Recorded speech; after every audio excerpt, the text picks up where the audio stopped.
Il arrive, monte le son. Prépare-toi et monte le son pour le journal d'expédition. Bonjour Mickaël, ça me fait super plaisir de t'avoir pour le premier podcast qui n'a pas encore de nom évidemment. On va commencer parce que du coup moi je voulais te recevoir parce que dans un premier temps on se connaît depuis assez longtemps, on a fait pas mal de choses ensemble, notamment autour de la voix dans un sens très large. Et moi je voulais te recevoir aujourd'hui pour justement échanger sur, dans un premier temps on parlera de la force d'avoir une bonne élocution. Ensuite, ça sera plus sur prendre la parole pour convaincre, notamment avec tes lancements de projets et ce que tu as fait auparavant. Et si on a un petit peu de temps, ça serait donner à ceux qui nous écoutent des conseils justement pour prendre la parole. On passera par le stress, les moments où il faut donner des silences.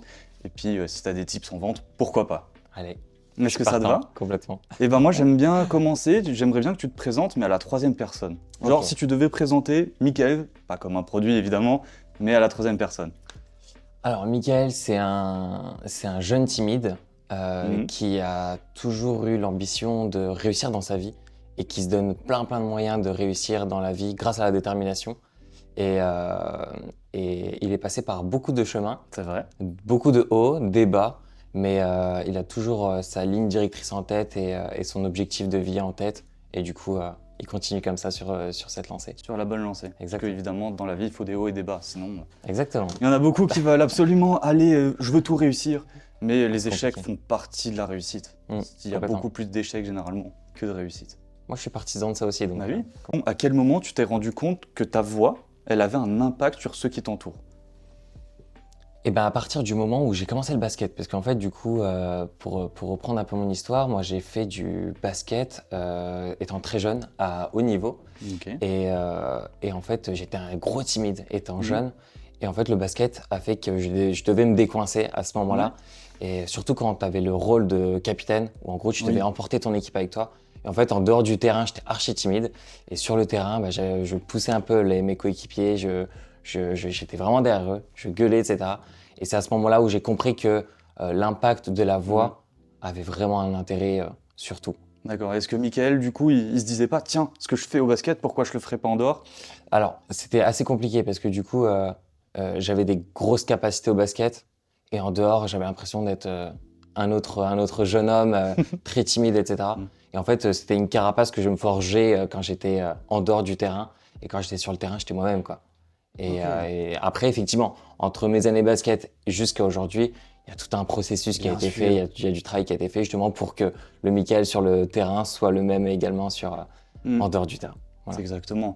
Et je voulais savoir, parce que tu t'es présenté à la troisième personne, Oui. et quand j'ai fait les négociations, qu'on reparlera juste après, parce qu'on s'est majoritairement connus grâce à ça, il y a une personne, Johan Mathiez, je t'en avais déjà parlé, qui m'a dit « Qu'est-ce qui fait que moi, je m'appelle Anthony Varnier ? Qu'est-ce qui fait que je suis Anthony Varnier ? Et toi, qu'est-ce qui fait que tu t'appelles Mickaël Agdogan ?» Qu'est-ce qui fait que je m'appelle Mickaël Agdogan ? Je dirais... Elle est pas facile, cette question. Elle est pas facile. En fait, j'aime bien poser cette question parce que je me la suis posée. J'y ai pas répondu en 30 secondes. J'ai beaucoup parlé avec des personnes comme Lucie Lassob pour la citer, pendant que les autres passaient leur étape de négocial et vraiment savoir qui tu es. Parce que c'est très dur de se dire, tiens, je sais qui je suis, alors que généralement, la perception qu'on a, c'est celle qu'on a de nous, mais pas de l'extérieur. Donc les personnes l'ont de l'extérieur et moi j'ai demandé aux autres et grâce, maintenant vu que je fais un peu de contenu, se filmer et se rendre compte que je suis comme ça en vidéo, est-ce que c'est vraiment comme ça que j'ai envie de paraître ? Et ça fait un petit changement. Je comprends. Et je dirais effectivement alors une personne loyale et qui aime le partage en fait. J'aime le partage, je suis pas du tout égoïste ou dès que je connais une méthode, je la garde pour moi, etc. Je fais un gros travail sur moi pour avoir confiance en moi. Si tu as confiance en toi, les méthodes, tu peux les partager avec grand plaisir. Et je sais que, tu vois, on va parler des négociables.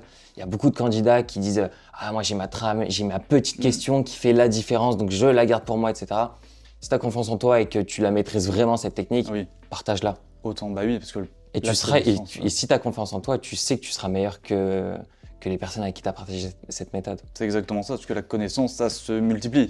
On peut la distribuer à plein de personnes, alors que si on donne de l'argent, j'ai perdu 1 euro, il a gagné 1 euro, alors que la connaissance, on la garde et on la transmet. C'est ça. Donc ça fait vraiment le 1 + 1. Exactement. Si je te dis qu'il n'y a que l'élocution qui est importante, tu me dirais quoi par rapport à ça ? Vraiment le fait de bien savoir parler. Imaginons, si on prend les négociables pour le coup, tu arrives et tu ne bouges pas tes bras sur la table, il n'y a aucun mouvement de tes bras et que tu fais que avec la voix. Est-ce que tu penses que c'est vraiment percutant ou ça fait partie d'un petit pourcentage du tout? Ça fait vraiment partie d'un petit pourcentage. Ouais. Parce qu'en fait, dans la négo, on dit t'as beau être le meilleur orateur, etc. C'est pas ce qui va faire que tu vas vendre. Parce que logiquement, psychologiquement, même si on dit je vais pas juger une personne, les 30 premières secondes sont les plus importantes. C'est ça. Et pourtant, on parle pas. C'est la personne, notre client ou notre prospect va nous analyser, va voir comment on se tient, comment on rentre, comment on ferme la porte, comment on marche, comment on se tient, comment on dit bonjour, le timbre de voix, etc. Et en fait, avant même de parler, on est déjà analysé. Donc en fait, oui, alors l'élocution est très importante, mais ça fait pas tout. Ça fait pas tout, je suis complètement d'accord. Parce que du coup, ça c'est vraiment pendant et juste avant. Parce que pour refaire l'histoire, tu t'étais entraîné au négocial, c'est ça? Tu avais commencé, mais à l'ESNA ou pas du tout? Alors moi, en fait, je l'ai fait pendant 5 ans. Ouais. J'ai commencé quand j'étais en BTS première année à Bar-le-Duc. Voilà, c'était à Bar-le-Duc. J'ai fait mes 2 premières années en BTS et franchement, j'étais trop nul. Mais j'étais très nul, Anthony. C'est-à-dire que la première année, je suis arrivé 72e sur 120 candidats. La deuxième année, je suis arrivé 56e. Et là, ma prof principale qui me dit, alors je donnerai pas son nom logiquement, ma prof principale qui me dit, franchement, t'es pas fait pour ça, quoi. Elle me le fait comprendre. Elle me dit, elle me suggère même de faire un autre BTS, de partir en informatique ou je ne sais quoi. Et donc, rien à voir, je suis pas intéressé par l'informatique. Et donc, ouais, là, c'était un gros coup de massue parce que je suis un gros challenger. Et quand je veux quelque chose, je l'ai. Et là, j'étais pas qualifié. Et donc, je l'avais au trip. Et là, je me suis dit, OK, il faut que je me donne tous les moyens pour réussir. Et là, du coup, j'ai poursuivi en licence. J'ai gagné les concours, les négociables à l'UT Charlemagne, parce qu'on était rattaché à l'UT, au centre de qualification de l'UT Charlemagne. Et puis par la suite, il y a eu le Covid. Et en deuxième année, on a été champion francophone des négociables. C'est ça, avec l'ESNA. Avec l'ESNA, exactement. l'ESNA. Tout à fait. Et bah, de toute façon, j'aime pas. C'est dommage qu'il y ait des personnes comme ça qui disent bah non, tu n'y arriveras pas. Mais on peut pas prédire ce qu'une personne va ou va faire.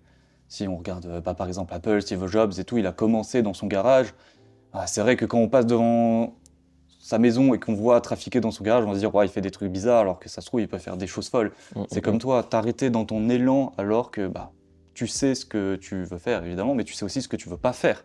Et là, si on te dit va dans l'informatique alors que c'est pas vraiment ce que tu as envie, c'est dommage. Alors après, moi, je sais que je suis un peu sadique là-dessus, c'est-à-dire que je me nourris beaucoup de « tu n'y arriveras pas ». Moi, j'adore quand on me dit ça, parce que je sais que je vais y arriver. Et donc, c'est en fait, tout dépend de comment tu le traduis.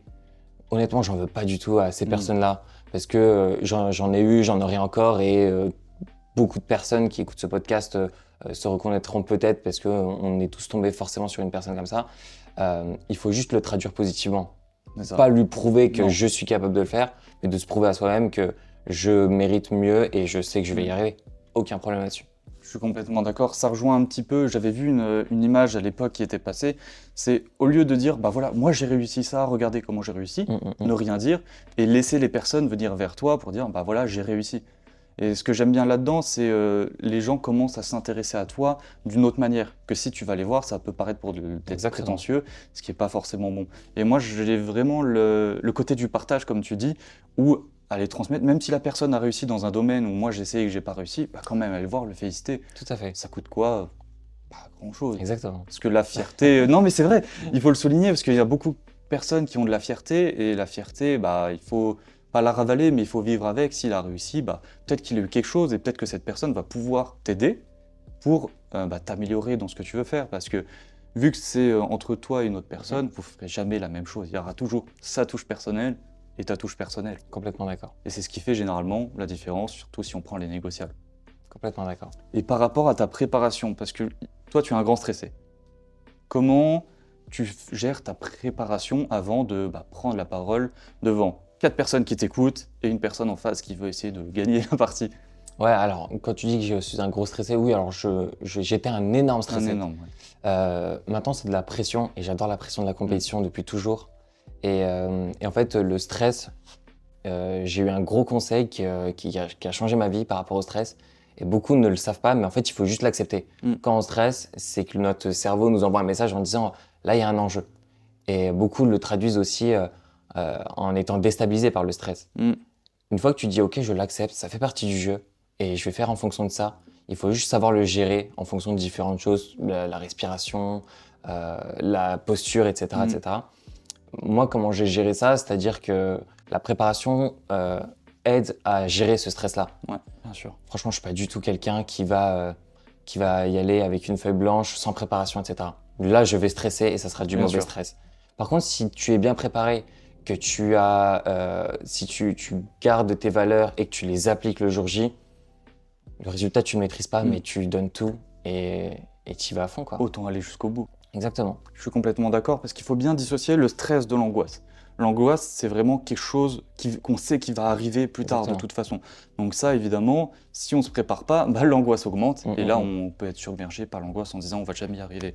Le stress, c'est vraiment comme si on le prend comme une attaque sur le moment présent à l'instant T. Complètement. Voilà, je prends les mots de Aline Anthropus, peut-être qu'il passera par là, on ne sait pas. Mais elle m'avait expliqué ça et j'ai fait bah oui, c'est logique, parce que le stress, c'est vraiment sur un danger immédiat. Et quand on rentre dans une salle pour se faire noter et avoir un jury, comme quand on passe, je pense au grand oral du bac ou même à l'école quand on va faire des présentations, je doute qu'il y ait une personne qui se lève et qui nous jette des papiers ou des choses comme ça pendant la préparation. Donc c'est pour ça qu'il faut savoir accepter le stress et que de toute façon, faut être soi-même. C'est le principe même de faire une prise de parole en public. Exactement. Et si on prend par exemple la présentation, enfin le discours de Martin Luther King qui a fait I Have a Dream, j'ai vu un petit texte, comment il l'a préparé ce texte. Et en fait, il avait fait tout un texte et tout, il l'a lu, il en a discuté avec les gens, qu'est-ce que vous en pensez, il a fait ses présentations devant, en interne. Tout le monde disait, c'était incroyable, et au final, les gens se sont dit, enfin lui, il s'est dit tout seul, c'est un truc qui m'embête. Donc il a laissé tomber la chose, et en plus, il devait pas passer de base. Il devait vraiment pas passer, et le lendemain matin, j'ai fait un rêve incroyable, et en fait, vraiment parce qu'il a fait ce rêve, il a voulu faire du coup cette anaphore, en renforçant le I Have a Dream, et ce qui n'était pas écrit dans son discours, mais avec la préparation qu'il a fait derrière, parce qu'un discours aussi mémorable que ça, évidemment qu'il se prépare, il est monté sur scène, devant tout le monde, et a prononcé ces mots, I Have a Dream, pour faire cette anaphore, et en totale improvisation, maîtrisée quand même. Je ne connaissais pas cette anecdote, merci. Moi, je suis content de la retransmettre parce que c'est fou qu'une personne aussi influente, surtout à l'oral, et aussi à l'aise, ait géré son improvisation et qu'elle soit maîtrisée derrière. Parce que moi, je pensais que l'improvisation, j'étais vraiment partisan des personnes qui y allaient comme ça. Feuille blanche, je me dis, j'ai des qualités. Je m'en suis vite rendu compte que ça fonctionnait pas. Et je me suis dit, je vais d'abord travailler en amont et ensuite l'improvisation viendra. Parce qu'on ne peut pas faire les deux, en fait. Complètement. Et par rapport à ça, c'est vrai que du coup, tu as toute la préparation, mais le stress, une fois que tu arrives en plein milieu, est-ce que tu le ressens? Comment tu arrives à le gérer pendant qu'il est là? Honnêtement, moi, je mets une petite pression juste avant. Encore une fois, la pression de la compétition, et dès que je suis sur le moment, je kiffe à fond mon moment. Pareil, ça passe par une préparation mentale. Juste avant de rentrer, quand tu dis que tu vas passer un bon moment, passe ton vrai bon moment, kiffe. Et fais kiffer aussi la personne qui était en face de toi. Parce que si on prend l'exemple, par exemple, des négociables, le jury, l'acheteur, etc., ils voient 10, 20 candidats dans la journée. Et c'est les mêmes sujets constamment. Et donc, en fait, si le candidat ne se dit pas « je vais faire passer un bon moment » et que le jury ne passe pas un bon moment, il ne sera jamais dans les favoris. Alors que s'il ajoute sa petite touche, etc., il va faire la différence. On s'en moque, qu'il bégaye, qu'il assure des mots, etc. Ça arrive. Il faut juste qu'il soit différent et qu'il fasse parler de sa personnalité complètement, quoi. Ce que j'ai remarqué, les ayant fait, toi aussi, il y a du coup les personnes qui arrivent très bien. Je pense notamment à Léo Bernard, parce que pour moi, c'est une personne incroyable qui a une improvisation folle et qui est très bon à l'oral et tout, qui arrive vraiment à amener dans son monde. Et il a fait un petit peu le même mouvement que toi. On ne croyait pas forcément en lui au négocial, et à son centre de qualification, il est arrivé 3e. Ce qui est quand même impressionnant, je trouve, alors que lui, c'est pas la personne qui s'entraîne énormément. Il y avait des cours et tout, il voulait pas y aller. Et j'ai ressenti un stress aussi, j'en ai parlé avec lui et tout. Le premier stress que tu peux avoir réellement, même s'il peut être minime, c'est la première objection. Et toi, comment tu fais? Parce que quand, justement, là, c'est plus un peu sur le débat, la négociation et tout, pour accepter l'argument de l'autre et te dire, ça m'embête pas, mais je vais te la redonner justement dans le sens que je veux. En fait, dans une objection, que ce soit négociable ou dans la vie, c'est toujours très positif. C'est-à-dire que s'il y a une objection, c'est que ton interlocuteur s'intéresse à toi. Il te pose une question. Donc en fait, il faut juste l'accepter. Écoute, il faut juste le valoriser aussi en disant, mentalement, s'il me pose une question, c'est que c'est très positif. Et du coup, il ne faut pas que je le casse. Il faut juste que je rentre dans son jeu, puisqu'il rentre dans le mien, il rentre dans mon monde. Faut juste le valoriser et on enrobe la question. Ok. Donc voilà, lui, c'est vrai que ça peut aider beaucoup de personnes parce qu'on se frustre beaucoup à une question. S'il me dit non, bah mince, il m'a dit non, Bah qu'est-ce oui, que je fais plus complètement. tard? Alors que si on se demande pourquoi est-ce qu'il m'a dit non, est-ce qu'il n'a pas compris? Est-ce qu'il y a une fonctionnalité que j'ai pas bien Exactement. exposée? Ou est-ce que tout simplement mon message n'a pas été clair? Tout à On fait. peut être trop rapide. Parce que 10 minutes, faut pas oublier que pour ceux qui nous écoutent et qui connaissent pas les négociables, c'est négocier en 10 minutes. Donc ça Complètement. veut dire faire les 7 phases de la vente en 10 minutes. Et généralement, quand on entend, parce qu'on nous prévient quand il reste 2 minutes, Mhm. et les 2 dernières minutes, si on n'avait pas arrivé à un certain moment, là, le stress, il peut monter, par exemple. Complètement. Surtout quand on peut arriver sur scène et tout. Complètement, exactement. Et je voulais te demander aussi, parce que de ce que je me souviens, toi, tu as fait un parcours, tu as fait une transition. Je suis allé regarder en même temps sur LinkedIn, parce que je fais des recherches. Trop cool. Grâce au négocial, de ce que tu m'avais raconté, tu étais passé d'une entreprise à Tesla, c'est ça? Exactement. En fait, alors moi, j'ai fait mon master dans une entreprise de pneumatiques pendant 3 ans, donc licence et mes 2 années de master. J'ai fait 6 mois de banque suite à l'obtention de mon master. C'était mon jury des négociables qui a eu un gros coup de cœur sur moi et il m'a dit écoute, je te recrute sans que tu passes des entretiens et parce que je sais comment tu te comportes avec un client, je sais Bien comment sûr. tu gères ton temps, etc. Et il a dit je te veux absolument dans mon équipe. Donc je signe en banque. Franchement, j'ai pas aimé. C'était pas mon monde. J'avais l'impression d'être Ça arrive. j'avais l'impression vraiment d'être un lion en cage avec plein d'idées, etc. Et on me dit non, c'est pas du tout ça, etc. Je crache pas du tout dans la soupe, mais Non, bien sûr. je dis juste que ça me correspondait pas. Donc je fais 6 mois et en fait je suis aussi débauché mon profil est interpellé par le responsable Grand Est de Tesla. Hmm. Il m'envoie un message et il me dit écoute viens on fait un entretien, etc. Donc juste avant ma fin de période d'essai avec la banque. Et du coup je fais l'entretien. Honnêtement, je partais pas dans l'idée de me dire je vais changer de métier, mais je me suis dit bon bah allez, on accepte le challenge, on va juste faire un entretien pour voir si je suis toujours Bien sûr. au goût du jour du marché, si je plais toujours autant, etc. Et puis en fin de compte, il me dit pareil, il me dit t'es le 19e candidat à qui je fais l'entretien, je te veux dans mon équipe. Il me dit, on était jeudi, il me dit il me faut une réponse pour samedi, dernier délai. Ok. Et en fait, mort partant, je me dis, bah non, j'ai pas envie de signer, etc. Et honnêtement, je passe une très mauvaise journée le lendemain de mon entretien-là en banque, Ouais. que ce soit avec mes collègues, les clients, etc. Et là, je me dis, ok, j'accepte le challenge et je rejoins Tesla. Et du coup, j'ai rejoint Tesla, effectivement, pendant 2 ans, j'ai travaillé chez eux, complètement. Ok. Et est-ce que tu penses que c'est par rapport à ta personnalité, tes compétences, ou ça fait un tout? Honnêtement, ça fait un tout. Mhm. Que ce soit mon parcours, mon sérieux, ma personnalité. Parce que du coup, en fait, les entretiens, je les traduis de la même façon que les négociables. C'est-à-dire qu'avant d'aller faire un entretien, je me dis, mais Mika, kiffe son moment. On s'en moque du résultat. Le résultat, tu ne le maîtrises pas. Et en fait, en me disant ça, j'ai fait passer un très bon moment au responsable Grand Est, qui a eu un gros coup de cœur pour moi. Et il m'a dit effectivement, tu es le candidat. Enfin, je fais jamais ça en général. Je donne jamais de réponse. Mais pour toi, je te veux dans mon équipe, donc il me faut une réponse très rapidement, quoi. Bien sûr. Et donc, Si ça passe sous le nez, ce serait dommage. exactement. Donc pour moi, c'est tout un tout qui a fait que j'ai été accepté. Et pas de regret. Et pas de regret. Pas de regret du tout. C'est le plus Après, important. c'est ça. Et du coup, pour expliquer aussi mon parcours suite à ça, moi j'ai créé mon entreprise une fois que j'ai quitté Tesla. J'avais déjà mon rêve d'entreprendre. Et puis du coup, j'ai entrepris avec, on se dit comme ça. J'ai entrepris une entreprise? En tout cas, voilà, j'ai cofondé une application qui s'appelle Tizi avec mon associé que j'ai rencontré justement chez Tesla. Coup de cœur professionnel et on a monté le projet à deux qui était du coup moi, mon plus grand rêve, c'était d'entreprendre, donc let's go, quoi. Et j'ai tout quitté pour entreprendre. Ok, d'accord. Parce que c'est vrai qu'on on va en parler juste après un petit peu de Tizi et tout, mais c'est vrai que ta façon, du coup, c'est pour ça que je voulais aussi te rencontrer, échanger et puis donner des avis, c'est que toi, tu as une façon de t'exprimer assez calme, posée, et ce qui donne un air plutôt professionnel. Et c'est ce qui plaît généralement beaucoup aux personnes. Est-ce que tu l'as ressenti ça vraiment, que ta façon de parler vraiment dans le monde professionnel, ça a aidé et ça plaisait surtout? Ouais, alors en fait, ça plaît pas forcément à tout le monde. Il y a des gens, ils ont le profil des personnes qui sont fonceurs, qui réfléchissent pas, etc. Moi, je suis très, j'analyse, je prends du recul et je passe à l'action. Et honnêtement, ça plaît énormément. Dans beaucoup de cas où en fait, les gens, même qui sont justement, comme j'ai dit, un peu speed, très à l'attaque, en fait, ils aiment ce côté réfléchi. Et je sais que c'est très positif et que ça plaît plutôt bien. Donc, Ok, c'est Ça me fait plaisir parce que du coup, ça fait une petite transition. J'ai préparé 2 activités sur les 3 thèmes. Ok. C'est que forcément, je vais me lever pour aller chercher ma petite enveloppe et la bouteille parce que on discute, mais je commence à avoir la gorge un peu sèche. C'est que tu dis, il faut forcément avoir une belle élocution. Mhm.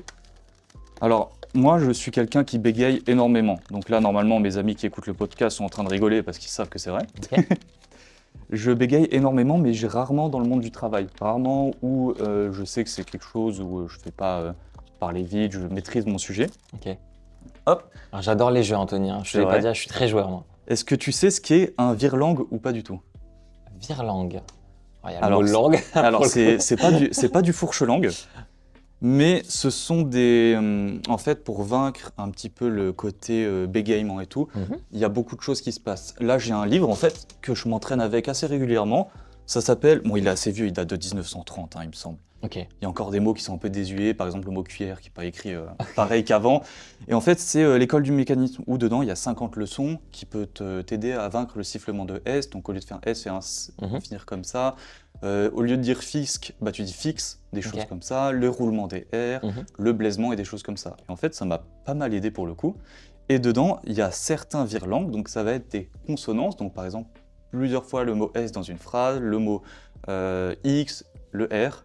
Et c'est ce qu'on va faire actuellement. Ah ouais. Ah, tu mets la pression, là. Évidemment. Donc, tu vas tirer, on va pas tous les faire. Ouais. Tu vas commencer par un facile, ensuite tu choisiras un moyen et après un difficile. Allez. Et du coup, faut que je lise la phrase, c'est ça? Voilà, je te laisse la lire une fois. Dans ma tête. Oui, Il faudra que je la lise avec le papier à la caméra. bien sûr. Ok, ça marche. Le but, c'est quand même d'arriver à une bonne chose en lisant une première fois. C'est jamais facile, évidemment, j'ai pas réussi du premier coup parce que je bégaye. Et je triche pas, hein, je l'ai lu qu'une fois. Ah non, mais tu peux le lire Ah, ok, en d'accord. regardant. Non, parce que là, il y a plusieurs lignes, tu ne pourras pas. ça marche. Et je suis parti quand je suis prêt. Tu pars quand tu veux. Le fisc fixe exprès chaque taxe fixe excessive exclusivement au luxe et à l'exquis. Voilà. Ça, c'est le plus facile pour Ok. le coup. C'est généralement le plus simple dans le sens, bah voilà, on mélange pas trop, il y a le X et le Q qui vient après pour t'accompagner. Ah, ok. Donc ça, c'est le plus marche. facile. Là, je te laisse prendre Un un moyen. moyen. Allez. Bon, je le fais en one shot ou je le lis dans ma Ouais, tête? tu peux, hein. Allez, en one shot. Un ange qui songeait à changer son visage pour donner le change se vit si changé que loin de louanger ce changement, il jugea que tous les autres anges jugeraient que jamais ange ainsi changé ne rangerait jamais et jamais plus ange ne songea à se changer. Exactement. Alors, tu vas garder ce papier, Ouais. parce qu'il y a un petit twist. Quand j'ai regardé ce livre pour apprendre à bien parler, généralement, on demande de faire des pauses. Des temps de pause parce que tu prends ta respiration entre les mots. Quand tu commences à courir, je sais pas si tu as déjà couru ou pas du tout. Mhm. La respiration au début, c'est très compliqué. Et j'ai vu un conseil qui te dit, bah, pour tes premiers kilomètres, parle pendant que tu fais. Et j'ai essayé, c'est impossible. Beyoncé, je crois que c'est ce qu'elle fait. Oui, Hein. c'est super dur. Elle fait ça même en chantant, si je dis Oui. pas de bêtises. Bah alors, elle est incroyablement forte. Et j'ai essayé, et en fait, dedans, il faudrait que tu te dises cette phrase dans un premier temps, en une seule fois, en une respiration. Ok. Tu veux que je la refasse du coup? En une respiration. Tu peux pas faire de entre-temps. Ok. Allez.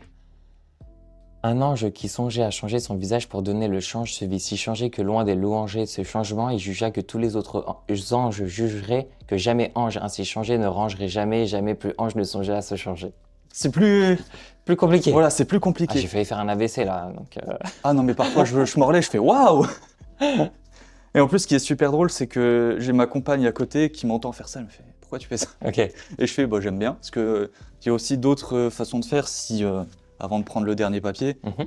Si je te. Voilà, tu vois, par exemple. Donc pour ceux qui nous écoutent, évidemment, on prend par exemple cette consonance et à chaque fois, on va la changer pour que ça fasse en fait et que tu travailles là, par exemple, le S et le R en même temps. Ah, ok. Ah oui, c'est pas un livre Ah non, il est commun quoi. Ah non, un non, livre c'est particulier. dedans, il y a des exercices de voix, des exercices de rire ou pour refaire les. Parce que du coup, pour ceux qui nous écoutent et qui nous voient Ouais. pas, il y a des formes dans tous les sens dans son livre, Ah oui. etc. Donc, Parce que c'est ce que je voulais vous expliquer. Là, si par exemple, on va prendre un exercice au hasard, 19e leçon, il y en a 50.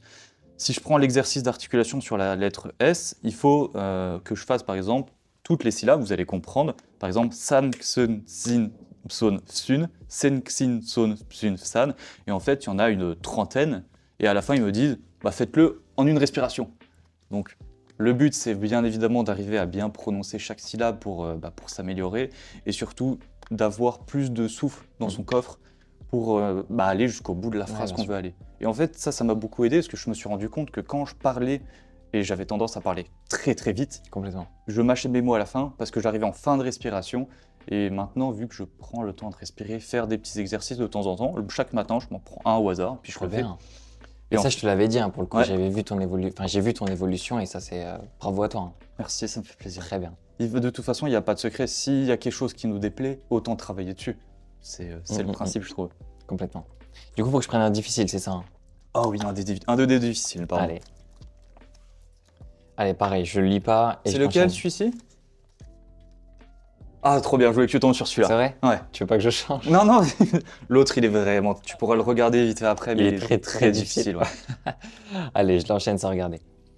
Ciel, si ceci, ces soins sont sans succès, l'assassin sur son sein suçait son sang sans cesse. Ciel, si ces 5 sous, ces 6 ou 7 saucissons-ci, c'est 105 sous, c'est 106 ou 107 saucissons aussi. C'est ça. Et tu t'attends à un autre twist encore.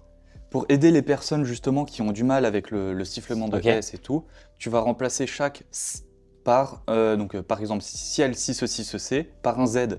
Ziel, zi, zi, zi. Oh, ok. D'accord, ok. Ziel, zi, ce... Oula, c'est très Tu compliqué. vois, tu vois que c'est ok, d'accord. tout de suite plus compliqué. Je sais pas si j'irai jusqu'au bout, mais bon. On va faire la On première. va essayer. Ziel, zi, ceci, c'est, ces soins sont en succès. Ouais. Ok. C'est compliqué, hein. Très compliqué. Après, je parlerai jamais comme ça. Non, non, bien sûr. Mais en fait, c'est vraiment pour... parce que sinon, tu as tendance à mâcher les mots avec le sifflement. Et là, le fait de faire ziel, zi, zi, zi, zi, zi, zoin, zon, zan, zé, ça te permet en fait de marquer, ce que tu as beaucoup en anglais, l'emphase en fait sur certaines syllabes. Ce que tu n'as pas trop en France, je trouve, pour donner l'intonation. Et en fait, avec ça, si tu fais bien ciel, si, ceci, ceci, et ben en fait, tu arrives à bien dissocier les mots et surtout à te faire comprendre. Il y a un exercice qui est génial et ça me fait penser à ça. C'était un formateur qui m'avait donné le conseil de mettre en fait un stylo dans la bouche. C'est très connu, un stylo dans la bouche et on fait par exemple des textes comme ça, etc. Mais complètement. Parce qu'en fait, quand tu mets le stylo dans ta bouche, c'est ta langue qui fait la majoritairement Exactement. le son LMN quand tu parles. C'est maintenant que tu le sais, tu sens que la langue elle est partout dans la bouche, c'est horrible. Et en fait, ça te bloque la langue et tu es obligé de bien articuler pour que ta langue elle tourne autour du stylo et que tu puisses bien prononcer. Tout à fait. Ah, faut que je regarde le dernier. Tu veux le dernier? Franchement, je regarde juste. Il est Alors, il est terrible. Hein. Ah ouais. Je lis la première. C'est bien. Ouais, c'est bien celui-là. Grande horreur quand redorerais-tu sûrement et d'un goût rare, mais 33 ou 34 grandes cuillères d'or trop argentées. Je redorerai sûrement et d'un goût rare tes 33 ou 34 grandes cuillères d'or trop argentées. Et ça, c'est un enfer parce que à dire comme ça, c'est bien. En une respiration, ouais, c'est chaud. C'est tout de suite plus compliqué. Ouais, je suis en mode oui, je sais. Complètement. C'est dur, mais moi j'aime bien. Ouais, je comprends. Ça fait un petit défi et je me dis. Tu dois passer des bons dimanches, Anthony. Je suis sûr. Chaque matin, c'est super. J'espère que les voisins, ils vont pas. C'est qui le mec bizarre qui est juste en face, qui parle un petit peu bizarrement. Non, voilà, c'était un petit peu une activité parce que vu que je travaille dessus un petit peu sur l'élocution et il y a certaines personnes qui ont du mal, donc le sifflement de l'S, le blaisement, le grièvement, toutes ces choses-là, si ça peut les aider. Si jamais, je crois que le livre il a 11 € et c'est la déclamation, école du mécanisme de Paul Gravollet. Si jamais ça peut aider certaines personnes. Parce que moi ça m'a aidé, donc si ça peut aider une personne, je pense que ça peut en aider plusieurs. Eh ben merci pour le partage. De rien. Et du coup, on va pouvoir passer au deuxième thème. Donc là, c'est plus prendre la parole pour convaincre. Donc tu as lancé ton application du coup avec Thibaut. J'aurais bien aimé le recevoir, mais j'ai que 2 micros. Ah, je comprends, pas de problème. Donc, et puis il n'est pas intéressant, donc... Thibaut, écoute, demande une augmentation vite. Et vu que tu as lancé une application, c'est ton entreprise, il faut que tu la transmettes. Il faut que ton idée que tu as à toi, il faut qu'elle soit claire, non seulement pour toi, pour tes collaborateurs, mais aussi pour les autres. Complètement. Parce que quand tu lances quelque chose, il te faut des fonds, tu ne peux pas tout débloquer toi-même dans un premier temps, sauf si tu as un apport, évidemment. Et je voulais savoir, déjà, je te laisse présenter peut-être Tizi, qu'est-ce que ça fait? Ouais, alors Tizi, c'est une application qu'on a lancée suite à un constat. Alors c'est Thibaut, du coup, qui a eu l'idée pour expliquer l'histoire. Il a eu l'idée en 2018. Il a eu l'idée suite, parce que lui, il est originaire de Strasbourg. Il habitait à côté du stade de la Méno, le stade de foot de Strasbourg.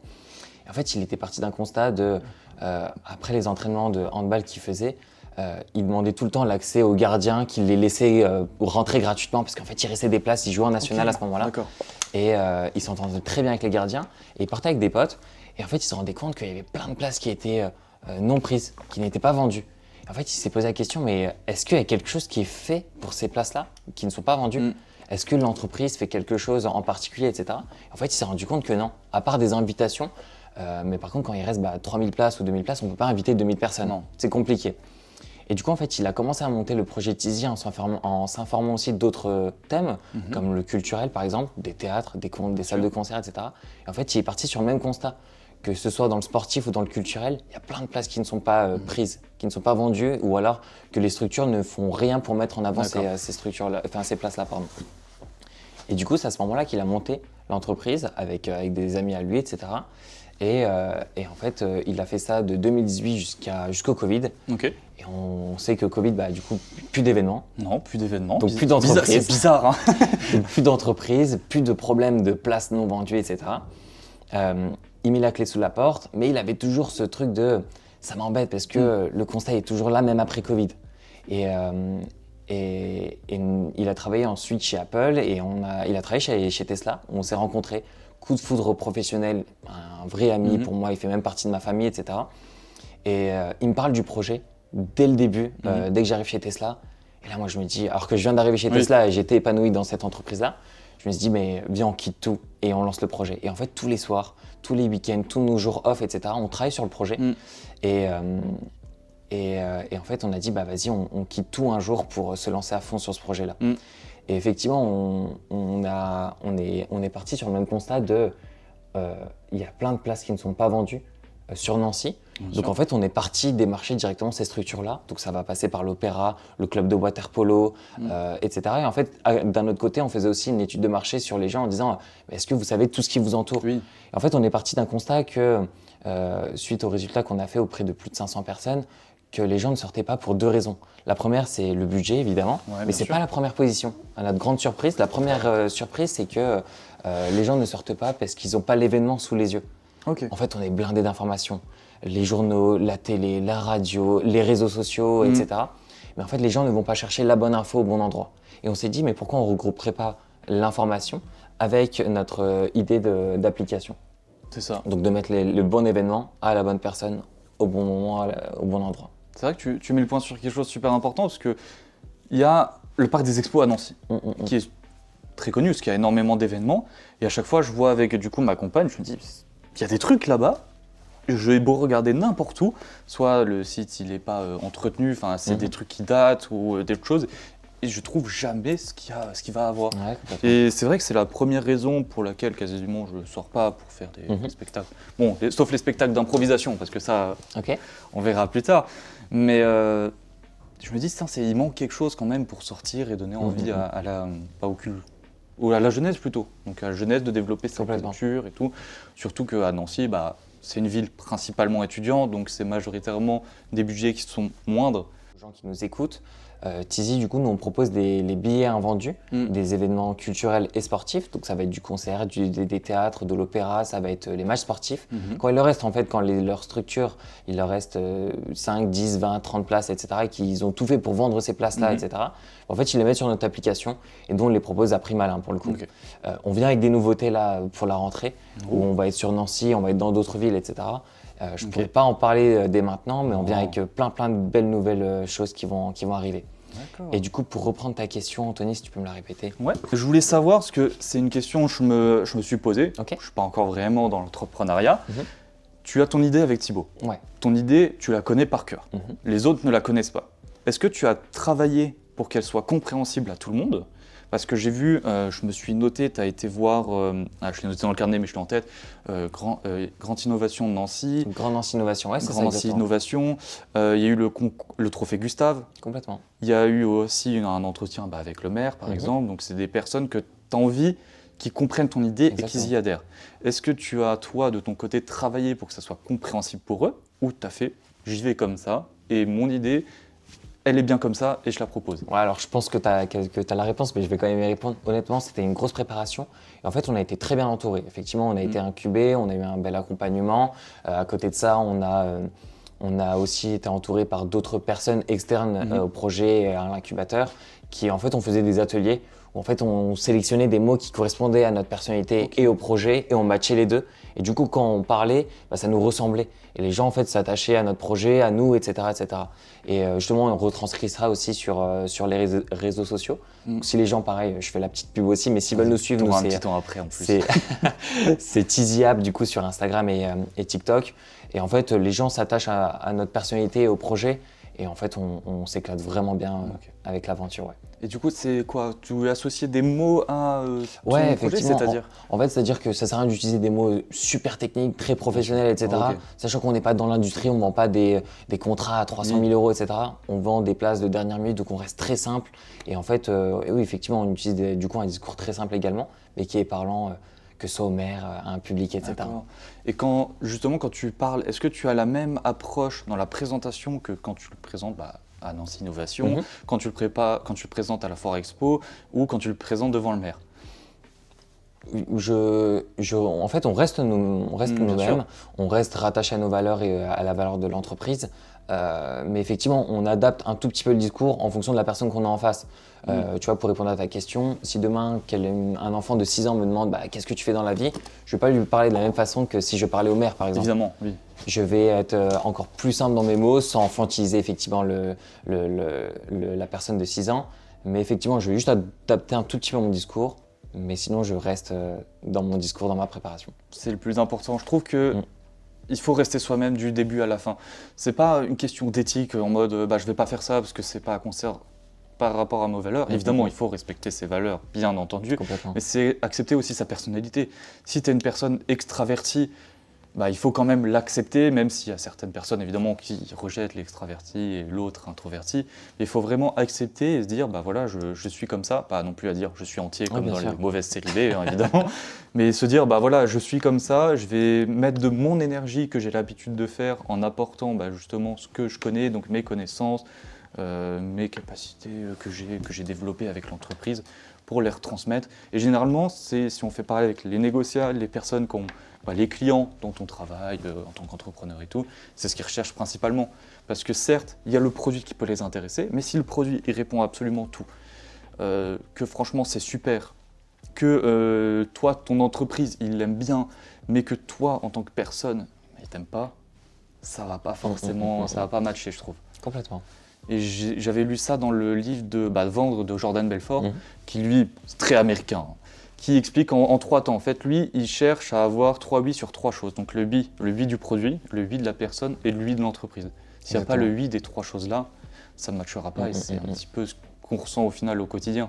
Si tout va bien, mais que notre personnalité, on a essayé de faire « Ah non, je veux lui ressembler absolument ». J'ai discuté justement hier avec des personnes qui étaient en mode « Non, avant, je voulais… je baisser mon froc entre parenthèses à tout le monde et un jour je dis non, je préfère être moi-même et puis si ça ne matche pas, ça ne matche pas.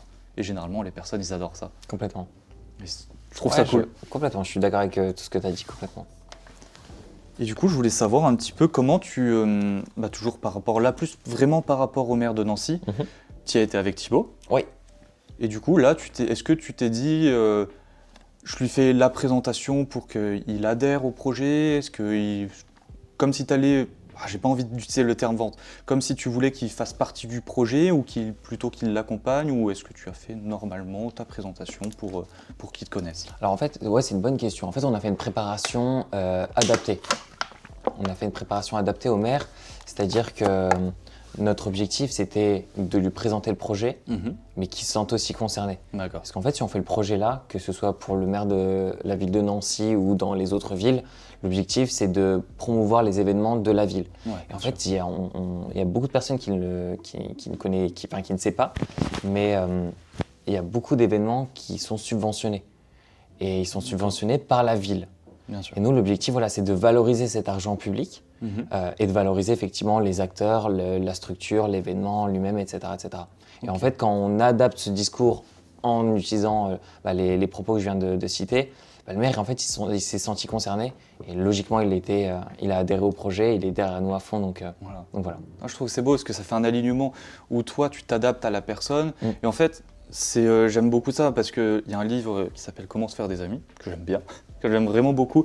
C'est pas vraiment comment se faire des amis. Bon, bah, tu vas le voir, tu lui demandes est-ce que tu as des billes ou des goûters pour moi, on fait un échange. C'est vraiment, ça passe par le sourire déjà dans un premier temps et s'offrir à l'autre dans le sens, si je veux fondamentalement m'intéresser à la personne en face, que ça soit sur sa personnalité, qu'est-ce qu'elle fait et tout, il y aura forcément un retour derrière parce que la personne va voir qu'on s'intéresse à elle. Bien sûr. Et ça, c'est fondamental dans notre vie de tous les jours. Parce que si on reste dans notre coin, ce qui peut très bien arriver, hein, si on n'aime pas les gens, on n'aime pas les gens. Mais si on veut se développer, aller voir des personnes, se faire des rencontres, des connaissances, il ne faut pas hésiter à aller voir les personnes, Exactement. même si elles peuvent paraître intimidantes. Même si le maire de Nancy, ça reste une personne, ça reste quand même une personne qui gère Nancy quand même, plus le Grand Couronné du coup, donc ça fait vraiment une grande zone où derrière, il y a des personnes qui gèrent le budget, la communication de Nancy, il y a vraiment énormément de choses. Et donc le fait de s'intéresser à une personne, la personne, n'importe qu'elle soit, elle va quand même être contente. Et notamment, ça commence toujours par le sourire, je pense. Je pense que tu es arrivé là-bas avec le grand sourire et il l'a ressenti tout de suite. C'est important. Oui, le sourire, moi, c'est ce que je dis à tout le monde. Il faut sourire. C'est un premier message positif qu'on envoie. Et si on est positif dès le début, on est positif tout au long. Et le message qu'on envoie à notre cerveau, il reste positif. Donc en fait, après, on passe un bon moment encore une fois. C'est ça. J'ai même une anecdote où j'avais vu, donc il y avait un petit peu des cours, justement, notamment sur le sourire, où il y a une personne qui était détestée vraiment. Il était manager, personne ne l'aimait. Okay. Et en fait, il a fait deux choses, il a changé deux choses principalement. C'est un jour, c'est avant de commencer sa journée, il va sourire, donc se mettre dans une condition de sourire. Donc déjà dans un premier temps, il sourit à sa femme, elle était « Waouh, qu'est-ce qui se passe, il me sourit et tout ». Donc déjà, ça a amélioré leur relation de couple. Et au bureau, il paraissait plus simple, plus sympa, on avait envie d'aller vers lui. Et des personnes qui avant le considéraient comme un con, maintenant on le dit, putain, il a l'air quand même plus sympa, il y a peut-être vraiment quelque chose à faire. Et la deuxième chose qu'il a fait, c'est se rappeler des prénoms et des noms. Donc il se faisait sa liste de tous les prénoms et les noms déjà de son entreprise. Il les connaissait déjà, mais c'est pour aider. Et dans sa vie extérieure, quand il devait aller faire des présentations, toutes les personnes qui renseignaient, il faisait « bonjour », donc voilà, il prenait le prénom, il se cachait, il notait dans un petit carnet pour ne pas oublier. Et puis après, une fois qu'il les rencontrait, il se souvenait du prénom et du nom. Et les personnes étaient en mode « ah, tu te souviens de moi et tout, je suis désolé, je me souviens pas de toi ». Et en fait, ça crée une certaine connivence. Et je trouve que ce souvenir du prénom et du nom, nos parents nous ont donné un nom et un prénom, on aime bien l'utiliser. Ah, bien sûr. Et en clientèle, c'est très important pour le coup. Ouais, juste de valoriser notre client qui vient et de dire « ah ouais, mais il se souvient de moi, c'est génial, c'est incroyable ». Il vient me voir moi, pas un client ou n'importe qui. Exactement. Et je trouve que dans les relations humaines, sociales, quand on veut faire quelque chose et tout, se souvenir du prénom, et je pense notamment au métier de commercial, parce que c'est majoritairement là où on va aller voir des gens, pour faire de la prospection, démarcher, traiter la relation client. Quand je fais des appels, j'aime bien demander moi le prénom de la personne qui est en face. Pourquoi ? Parce que la personne qu'on a en face, généralement, c'est la secrétaire. La secrétaire qui fait son travail, qui va nous rediriger vers la RH, le directeur, le responsable d'exploitation. Et cette personne, pourquoi est-ce qu'on ne lui demanderait pas son prénom ? Elle fait son travail, enfin, il faut la considérer, je trouve. Bien sûr. Et ça serait dommage de passer à côté sans lui demander son prénom. La personne, elle va faire, un énième trou du cul qui va dire j'ai pas envie forcément de l'aider, de l'accompagner. Et en fait, juste en s'intéressant à l'autre, demandant le prénom, en ayant un bon sourire, il y aura déjà un premier échange. Et avec ça peut vous débloquer des contacts, de l'amitié. Très bien. Très bien. Pourquoi pas plus. Bravo Anthony, c'est très bien. C'est ça. J'aime bien dire ça parce que c'est des choses très très bêtes au final, mais qui peuvent apporter énormément. Complètement. Est-ce que j'ai encore des petites questions ? Il me semble que sur la partie 2, nous sommes bons. Ok. Je me permets de lire. Ah non, j'avais ça, évidemment, parce que j'ai regardé LinkedIn. Ok. Évidemment. Et j'ai vu que tu avais fait aussi des interventions dans des écoles pour parler. Alors, j'ai vu que tu avais fait un challenge réseaux sociaux avec l'ESNA, que tu avais accueilli chez le lycéenne des étudiants internationaux, si je ne dis pas de bêtises. Et puis, tu avais fait une présentation de Diago. Exactement. Et est-ce que, du coup, ça fait quoi de parler justement à des étudiants ? Parce que c'est toujours très compliqué, j'ai échangé avec des professionnels. La première peur qu'ils ont quand ils vont parler à des étudiants, c'est ceux qui s'en foutent. Comment est-ce que tu as appréhendé la chose d'aller peut-être potentiellement parler à des personnes, soit qui ne vont pas t'écouter, ou alors qui vont tous être à fond dedans ? Déjà, tu es bien informé. Je regarde un petit peu, je m'interroge. Alors, comment j'ai fait ? Pareil, avant un rendez-vous, que ce soit clientèle, envers les étudiants, hein, une direction, le maire, etc. Je me dis tout le temps, mais kiffe ton moment, profite vraiment de cet instant, prends conscience que c'est l'instant présent et reste toi-même. Et en fait, en restant soi-même et en restant sur ces valeurs-là, les gens en fait s'identifient aussi à toi et toutes les interventions que j'ai faites, alors j'en ai pas fait 100 000 hein, pour le coup, mais j'en ai fait quelques-unes, j'aime bien avoir le feedback aussi. C'est-à-dire qu'en fait, je fais ma préparation, je passe sur l'instant T et je demande le feedback justement à la fin en disant mais qu'est-ce que vous en avez pensé, est-ce que vous avez des suggestions, etc. Et en fait, les gens ils disent bah c'est une personne comme nous, il nous parle de façon très simple, j'ai passé un bon moment, il nous fait participer, etc. Et moi, et aussi de venir aussi sans la prétention de je suis meilleur qu'eux, pas du tout. Ils sont même sûrement meilleurs que moi sur plein de sujets, etc. Si on reste humble et rattaché à nos valeurs et qu'on passe un bon moment et qu'on fait passer un bon moment, franchement, tout se passe très bien. Hein. Oui, c'est vrai. Et je me suis rendu compte d'un truc. Est-ce que tu te souviens du coup la première fois où on s'est rencontrés ou pas du tout? J'avais complètement oublié parce que j'ai une petite mémoire évidemment. Ok. Tu étais venu grâce à Myriam, il me semble. Exactement, Myriam Offray. C'est ça, Myriam Offray. Tout à fait.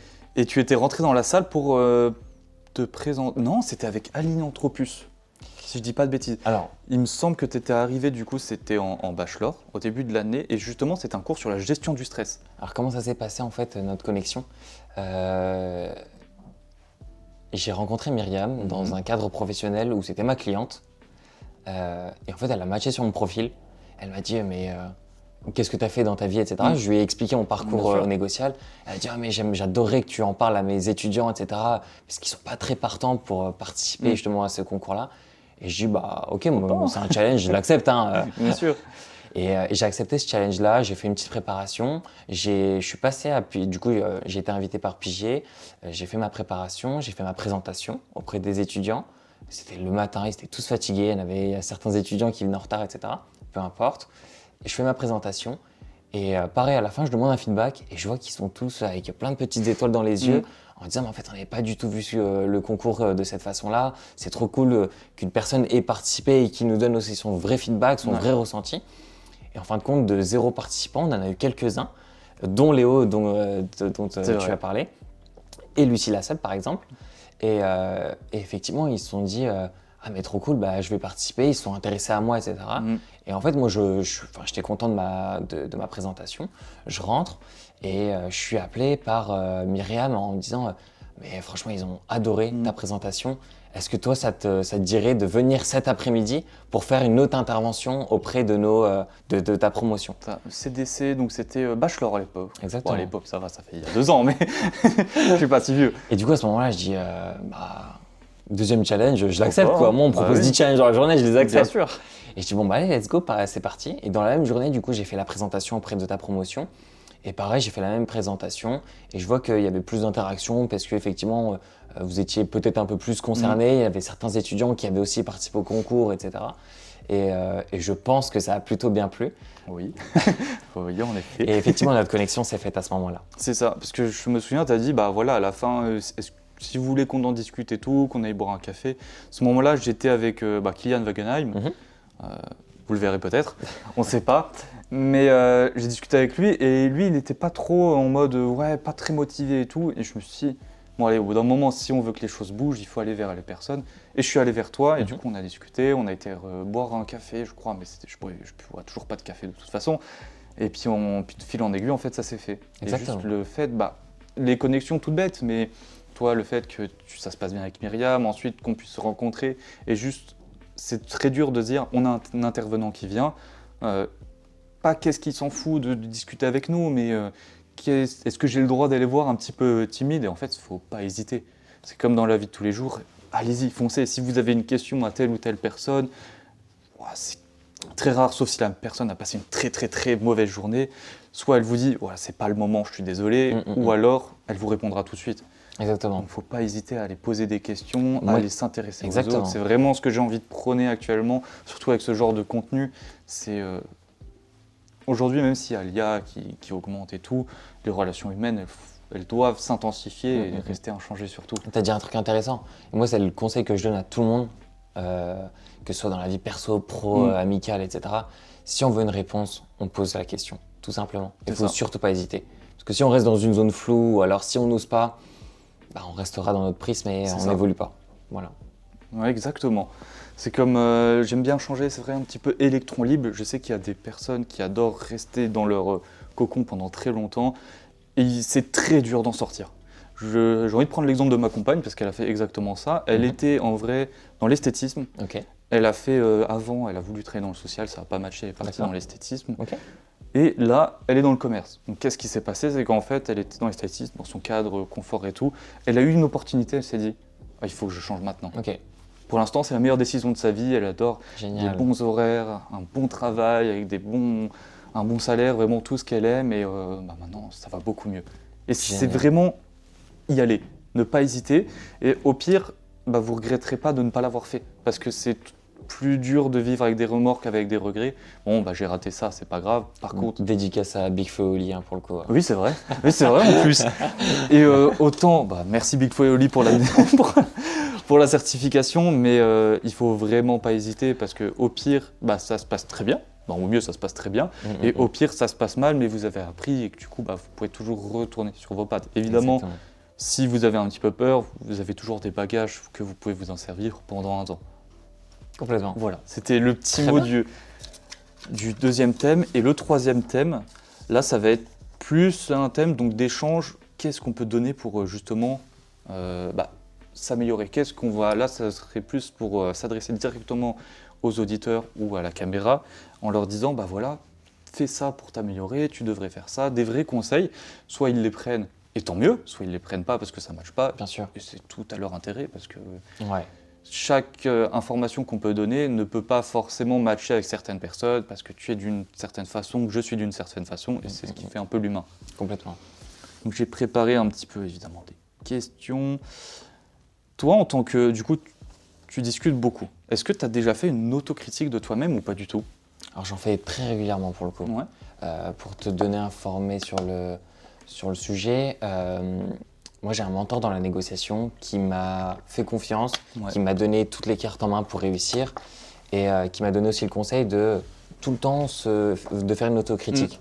Et en fait, j'en fais régulièrement, c'est-à-dire qu'à chaque fin de rendez-vous, autocritique, quand je suis avec quelqu'un, un collègue par exemple, etc., je lui pose la question, qu'est-ce que tu en as pensé? Et j'attends pas qu'elle me dise, t'as été génial.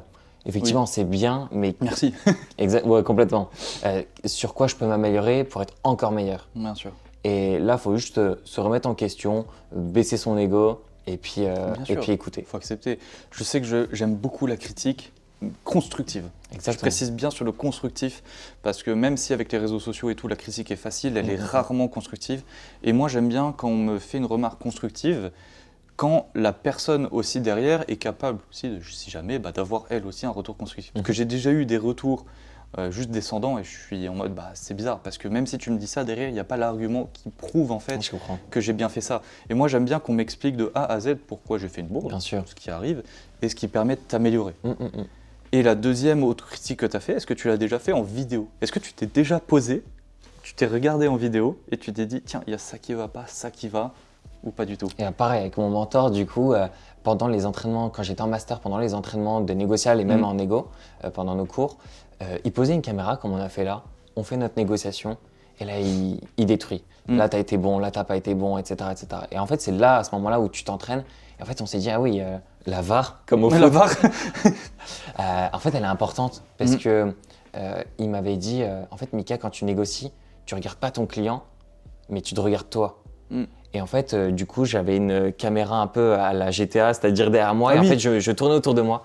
Et en fin de compte, ça a fait déclencher le fait d'être plus authentique et de vivre plus le moment en captant le regard de la personne que j'ai en face de moi. Et en fait, ça, c'est des conseils tout bêtes, mais en fait, quand on se regarde, on se dit, ah ouais, en fait, C'est un truc de fou. C'est ça, en fait. C'est Et ça vraiment décoince impressionnant. plein de points C'est ça. bloquants. Comme tu le dis avec les yeux, un peu de poésie, les yeux c'est le reflet de l'âme.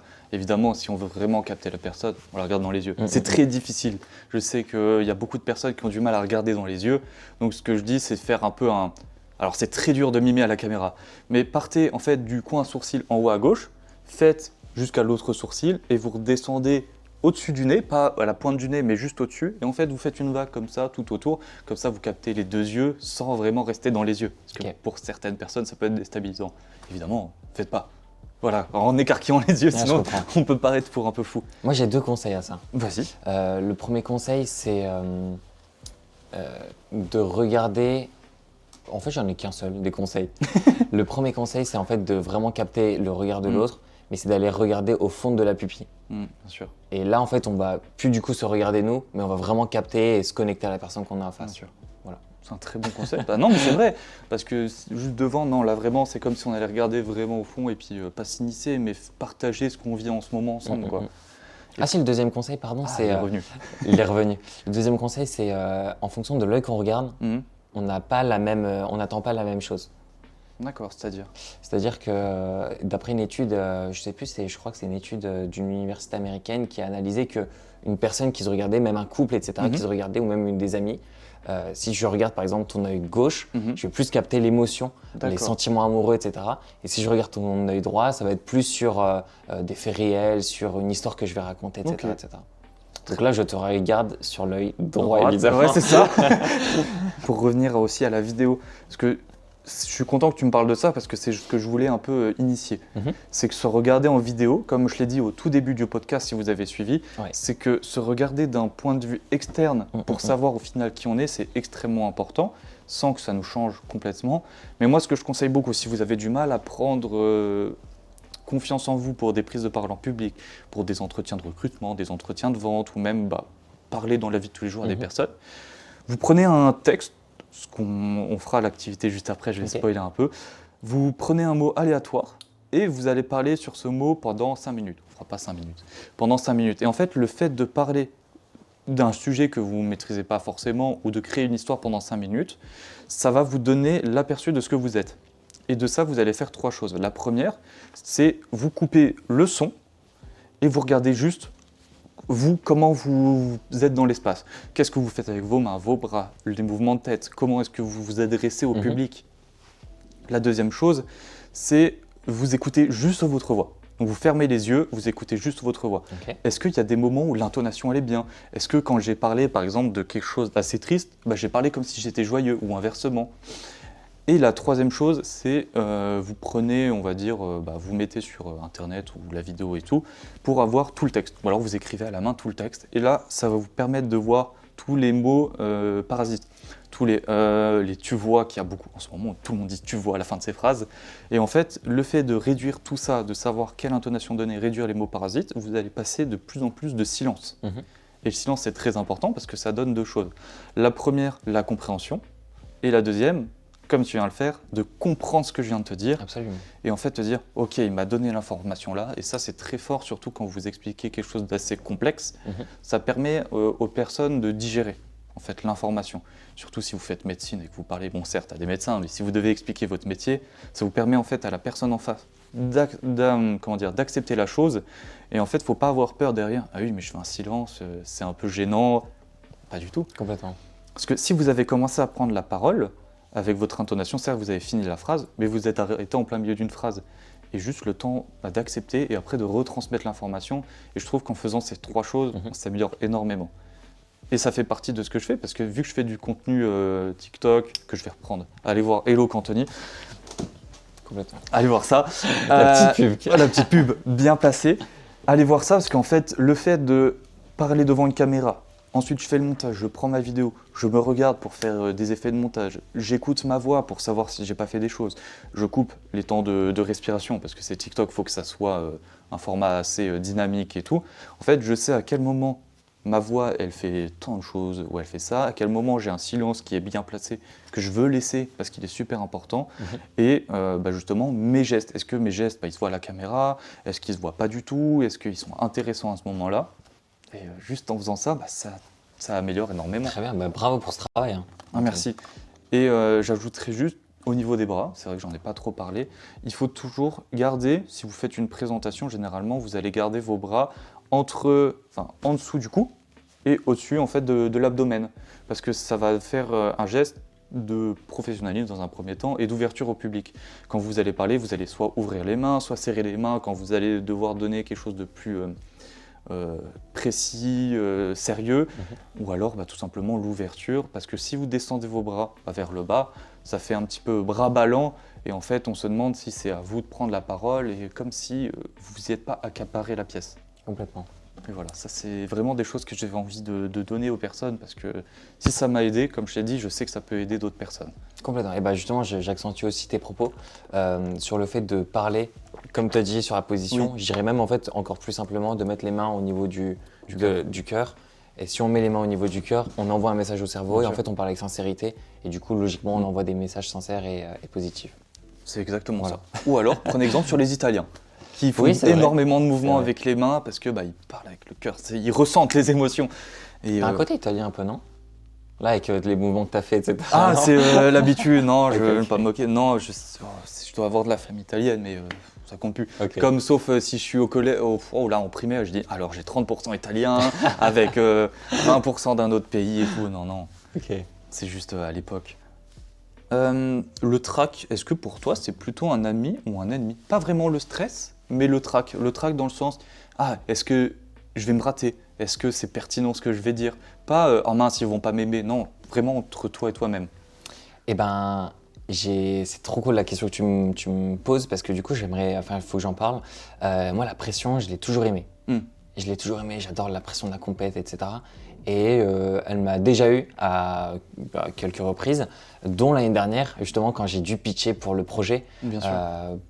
Et on a quand même remporté le trophée, mais j'étais malade le jour-là, Ouais. il pleuvait, j'étais décoiffé, je me trouvais pas mignon à ce moment-là, et je devais parler devant 400 personnes avec mon associé. Ok. Et en fait, c'était le gala d'une structure qui nous a invités pour nous remettre un trophée. Ok. Et en fait, avant de monter sur scène, déjà, on n'avait pas forcément préparé notre discours pour ces 400 personnes. Et en fait, on l'a fait un peu sans une grosse préparation qui me met moi en confiance. Et du coup, je monte sur scène et en plus d'être malade, en plus d'être tout mouillé, en plus de ne pas avoir de préparation, etc., c'est moi qui dois commencer le discours, logiquement. Oui. Et là, je bégaye, je sais plus où j'en suis, je suis un peu perdu, je parle au micro, j'entends plus ma voix, etc.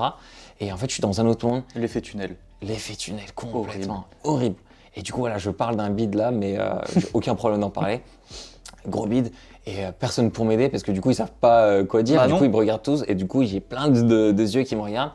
Et la prise de conscience, ok, j'avais pris note, je ressors mon téléphone, je dis je m'excuse auprès de la salle, je reprends mon texte et puis j'enchaîne. Et puis on a quand même remporté le trophée parce que on est exceptionnel, le mec pas du tout humble, mais on a quand même. On est trop bon, il faut le dire, on est bon. On a quand même remporté le trophée, etc. Donc ça s'est bien passé, mais voilà, un petit bide que je voulais partager sur pas de préparation et puis la pression qui m'a emporté. Ça sur fait mon- quelque chose, hein. L'effet tunnel, il est horrible. Hein. Ah, c'est Je dur, l'avais hein. fait dans mes premiers Ah ouais. trucs de vente ou même mes premiers rendez-vous. Ah, en c'est fait, dur. Hein. La vision, elle se ferme en un point Ah ouais. et tout autour, c'est trouble. On voit plus rien. On sait qu'il se passe un truc et on déconnecte, on fait Exactement. je vais aller tout droit et là, c'est. Et en fait, on se c'est focalise fini. sur des trucs qui n'ont plus rien à voir avec notre discours, parce qu'en fait, pour t'expliquer, c'était une salle en long, et il y avait des gens tout au fond qui m'écoutaient pas, mais qui parlaient entre elles, parce qu'il y avait le bar tout Bien au sûr. fond. Ah. Et du coup, en fait, tout le son remontait dans mes oreilles, et j'étais plus du tout focus sur ce que je devais dire. Et puis après, hop, prise de conscience, on prend du recul, on reprend les débuts des notes, et puis on est parti. Tu l'as eu comment la prise de conscience? Bon, il fallait que j'apprenne, parce que du coup, ça pouvait durer une heure. Hein. Une heure Oui. de blanc, c'était Non, assez mais compliqué. Bah oui, parce que tu peux avoir un truc, ce que tu appelles un ancrage. Je sais pas si tu en utilises ou pas du tout. Ouais, alors des points d'ancrage, je le fais juste avant. Ok. Juste avant de passer un entretien, un rendez-vous clientèle. Parce que tu peux avoir aussi des points d'ancrage si tu prends par exemple dans tes rêves. Imaginons que tu fais un cauchemar, Ouais, ce qui est pas agréable dans la plupart du temps. complètement. Il y en a certains, ils vont se pincer, ils vont faire des choses. Et bah là, c'est pareil, quand tu arrives sur un effet tunnel ou tu n'arrives pas, tu sais que tu es en effet tunnel de toute façon, fais quelque chose avec ton corps, soit te pincer ou quelque chose que tu n'as pas l'habitude de faire, soit te tirer, te pincer le bout du doigt pour te dire, ok, on se reprend parce que ça va faire un peu, c'est pas la même chose qu'un pattern interrupt, mais ça va te couper et te dire, faut que je me reprenne en main, faut que je reprenne qui je suis, sinon ça va mal se passer et personne n'a envie que ça se passe mal, surtout quand on présente un projet comme ça. Ouais. Ok. Après, honnêtement, je l'ai eu très mauvaise après le discours là, Bien parce sûr. qu'il y avait plein de gens, ils disaient mais pourquoi t'as stressé, pourquoi t'as bégayé, pourquoi t'as arrive. oublié Mais ça arrive, c'est pas Ça grave. arrive. Mais sur le moment, honnêtement, c'est dur. Ah oui, non, mais très clairement, je suis d'accord avec toi. Et tu fais des présentations orales. Ouais. Est-ce que tu l'accompagnes de visuels ou pas du tout? J'aime bien. Ouais. C'est mieux, ouais, un petit PowerPoint, etc. Et C'est toujours cool. et t'en penses quoi, toi, des présentations visuelles? Est-ce que c'est vraiment un plus? Est-ce que ça peut se tirer une balle dans le pied? Est-ce que c'est à proscrire? En fait, il faut juste bien se l'attribuer pour le coup, la présentation. Si on met 30 000 images avec un texte énorme, on va perdre Je suis d'accord. notre cible. L'objectif, voilà, c'est de trouver le juste milieu, de trouver la présentation qui nous correspond par rapport au discours qu'on va aussi mener tout au long de la présentation.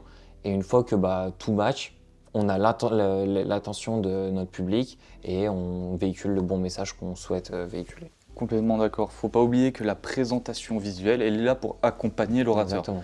Si c'est l'inverse, truc tout bête, comme tu as dit, mettre un grand texte, ou alors mettre 4 images avec directement les 4 textes, et on va parler d'abord la première, la deuxième, la troisième, la quatrième. L'auditeur ou la personne qui va regarder, en fait, ne va pas vous écouter, elle va lire, parce que c'est au tableau, donc pourquoi est-ce qu'elle vous écouterait alors que c'est au tableau? Et vu tout le monde a été très scolaire, on écoutera toujours ce qu'il y a au tableau que l'enseignant directement, quoi. Donc il faut faire attention à ne pas se tirer une balle dans le pied et que ça soit vraiment un accompagnement avec des images visuelles ou alors vraiment des choses qu'on veut montrer par étape. S'il y a 4 images, d'abord étape 1, on en a parlé, on passe à l'étape 2, à l'étape 3 et à l'étape 4. Complètement. Et justement, Apple le font très bien dans leur keynote où ils mettent un mot, ils mettent révolution. Et puis après, ils mettent iPhone 17 Pro, etc., etc. Et en fait, avec un mot, ils font toute une histoire. Et en fait, oui, c'est comment on raconte l'histoire en fonction de la présentation. Exactement, parce que sinon, on ne capte pas l'auditoire. Et ça rejoint un petit peu avec la prochaine question. Si je te parle de prosodie. Ok. Moi, je pense à un truc de shaker pour la musculation ou autre. Ah, mais je pense que c'est pas ça. Non, c'est pas ça. C'est la musicalité de la voix. Ok. C'est important ou pas? Alors, je suis très mauvais chanteur. Il faut juste pas monter avec moi quand je roule, etc. Ou alors quand je me douche, mais il faut surtout pas m'écouter. Mais oui, l'intonation de la voix, elle est super importante. Parce que si on est monotone, que ce soit dans un discours avec un client, en amour, en amitié, etc., on va pas capter l'attention de notre interlocuteur. C'est pour ça qu'en fait, il faut faire des vagues, il faut faire des temps de pause, etc. Et là, on va capter effectivement l'attention. Parce que c'est vrai que si là, on parle comme ça et qu'ensuite j'enchaîne sur un truc, je pars, moi. Et ça va être très long. Ça va être très long. Et je prends surtout l'exemple des enseignants. Il y en a certains, c'est des intervenants, certes, ils ont l'habitude de parler, mais il y en a beaucoup où avec soit l'âge ou par manque d'envie pour certains, la voix est super monotone. Le cours est très intéressant, vraiment, il est super intéressant, mais la voix de la personne fait qu'elle est monotone et on a du mal à accrocher. Et c'est parfois, avec un de nos intervenants à l'époque, on lui avait dit ça, il a changé la chose et c'est devenu plus fluide, on a plus aimé et tout. Et le fait d'aller dire la critique bienveillante, évidemment, voilà. Mais c'est vrai que par moment, avoir une voix très monotone, ça peut casser la chose. Et pour pallier à ça, il y a les intonations de ce qui est donné par la virgule, le point-virgule, le point. Quand vous commencez votre phrase, vous la commencez normalement, évidemment. Là, arrivé à la virgule, vous montez dans les aigus pour dire que la phrase n'est pas finie. Et quand vous arrivez vers le point ou le point d'interrogation, vous abaissez la phrase. Parce que quand vous allez commencer votre phrase et que vous allez monter sur la virgule, en fait, on s'attend à quelque chose derrière. Et c'est à ce moment-là où vous pouvez laisser le silence, parce que la virgule est faite pour respirer. Et une fois que vous allez terminer votre phrase, vous la finissez par un point.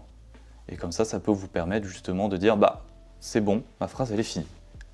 Et juste comme ça, c'est ce qu'ils font souvent les personnes qui parlent à la radio, ceux qui racontent des histoires, surtout les livres audio en fait. À la fin, ils finissent toujours leur phrase par ce petit mouvement, la descente. Ok, et trop cool. Ouais. je donne les petites infos. Et c'est vrai qu'on en a, je sais pas si on en a vraiment parlé, mais le silence dans tes présentations, est-ce que tu l'utilises souvent ou tu es plus dans un élément dynamique Justement, alors c'est une bonne question justement. Si je fais le parallèle avec les négociables, moi je me disais, j'ai 10 minutes, faut que j'enchaîne. Faut que j'enchaîne, faut que je balance le max d'infos, faut que je gère mon temps et tout. Et puis en fin de compte, mon mentor m'a dit, si tu veux une réponse, tu poses ta question et il n'y a rien de tel que le silence. Tu poses ta question et t'attends. Ta question elle est déjà posée. Bien sûr. Il faut que ton interlocuteur réponde à sa question. Et pour qu'il comprenne vraiment qu'il y a une question, tu poses le silence. Et en fait, dans les 10 minutes, parfois, il vaut mieux retirer une question et poser le silence et avoir la réponse plutôt que d'enchaîner des questions et des questions et des questions. Et effectivement, alors je ne l'utilisais pas beaucoup. Et depuis que je l'utilise, franchement, ça m'a changé énormément de choses pour le coup. Je suis complètement d'accord. Et je trouve qu'il est d'autant plus puissant à l'annonce du prix. Une fois qu'on a annoncé le prix, je préfère mettre un long silence. Et c'est à ce moment-là que le premier qui parle, j'ai envie de dire qu'il a perdu. Parce que si on parle en premier, ça veut dire qu'on va devoir se justifier sur son prix. Alors que notre prix, il est établi, il est fait. S'il est à tel montant, c'est qu'il y a une certaine valeur derrière. Et si la personne en face va parler, si c'est oui, c'est bon. Et si c'est non, c'est après savoir pourquoi est-ce que c'est non. Et là, c'est lui qui va devoir se justifier pour combler le silence qu'il y a eu. Parce que personne n'aime les silences, alors Complètement. ils sont incroyables, je trouve. Je sais pas si tu es d'accord avec ça ou tu n'es pas partisan du silence après ça. Ouais, non, je suis assez d'accord. Dans la globalité, ouais, je suis assez d'accord. D'accord. Il me semble qu'on arrive au terme. Hein. Ok.